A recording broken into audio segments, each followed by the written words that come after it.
जीव गेल्यानंतर मोक्ष मिळवून देणारा कावळा जर जिवंतपणे जीव घेणा झाला तर विश्वास बसत नाहीये ना। मात्र हे प्रत्यक्ष घडतंय नागपूरच्या एका रिक्षा चालकाच्या आयुष्यात। पाहुयात नेमकं काय घडतंय त्याच्या आयुष्यात। नागपूरच्या सावित्रीबाई फुले नगरात राहणाऱ्या राजू मेश्राम या रिक्षा चालकाचं घरातून बाहेर पडणं मुश्किल झालंय आणि त्यांना त्यांच्या राहत्या घरात जायबंदी केलंय ते या दोन कावळ्यांनी। दोन कावळे चक्क दिवसभर त्यांच्यावर पाळत ठेवून असतात आणि ते बाहेर पडले की आळीपाळीने त्यांच्यावर हल्ले करतात।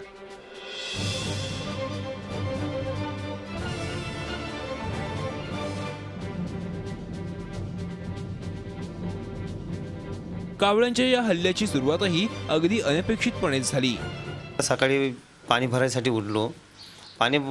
उठलो तर जसं कावळाला कावकाव करायला लागला तर कावकाव करायला लागला तर नंतर मला काय वाटलं की मग माझ्या घरवालीला म्हटलं की बा आपल्या घरी पाहुणे वगैरे येणार आहे बा म्हटलं तर ठीक आहे मग येऊ द्या म्हणाले। मग त्याच्यानंतर तेव्हा त्याच्याच अर्धा घंट्यात मी बाहेर निघालो, तिकून आले आणि झडप मारणं चालू केली। राजू यांच्या घरात 5 सदस्य आहेत, मात्र राजू वगळता त्यांच्यापैकी अन्य कुणालाही या कावळ्यांचा त्रास नाही।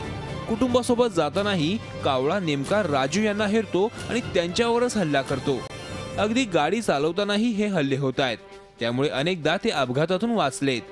आता या कावळ्यांची राजू यांना इतकी दहशत बसली तिकडे असा पाय बघतोय की हाय की नाही घरामध्ये, जर दिसलो नाही त्याला तर चुपचाप राहते। कावळ्यांच्या त्रासापासून वाचण्यासाठी राजू यांनी अनेक प्रयत्न केले, ब्राह्मणांना विचारलं, पक्षी निरीक्षकांचे सल्ले घेतले, त्यांच्या सांगण्यावरून स्वतःचा गेटअपही बदलून पाहिला, मात्र त्याचा काहीच उपयोग झाला नाही।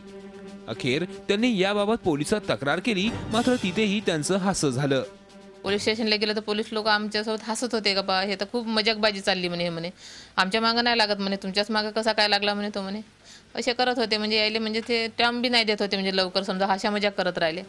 कावळ्यांच्या दहशतीमुळे ते गेल्या 20-25 दिवसांपासून घरातच बसून आहेत, त्यामुळे कुटुंबाचा उदरनिर्वाह कसा होणार असा प्रश्न त्यांच्या कुटुंबाला पडलाय। आता असं वाटतं का नाही बाई एवढे दिवस झाले आपला माणूस म्हणजे घरातल्या घरात आहे, आपण काय खाऊ, आपल्याजवळ आता म्हणजे काही इस्टेट बी नाही आहे का आणून खाल्ली बाईन बा म्हणून आपण पोरावर आले कसं पाहू आपण। कावळ्यांचं घरटं मोडलं असेल किंवा त्याला त्रास दिला असेल म्हणून हे हल्ले होत असावेत असा पक्षी निरीक्षकांचा कयास आहे। मात्र यापैकी कोणतंही कारण नसेल तर कावळ्यांच्या या वर्तणुकीचं संशोधन करणं गरजेचं आहे असं मत पक्षी निरीक्षकांनी व्यक्त केलंय। कौवे का कुछ वहाँ नेस्ट होगा जो शायद डिस्टर्ब किया होगा या उसका कोई उसको डिस्टर्ब किया होगा, वहाँ उसका घरटा होगा या उसका वो कुछ घर होगा। स्वच्छता दूत ही कावळ्याची एक ओळख। पिंडाला चोच मारून कावळा मोक्ष प्राप्ती करून देतो अशी मान्यता, मात्र जिवंतपणे होणारा हा काकस्पर्श राजू मेश्राम करता जीव घेणा ठरतोय। Akhilesh Halve, Zee media, Nagpur. Zee 24 तास रहा एक पाऊल पुढे।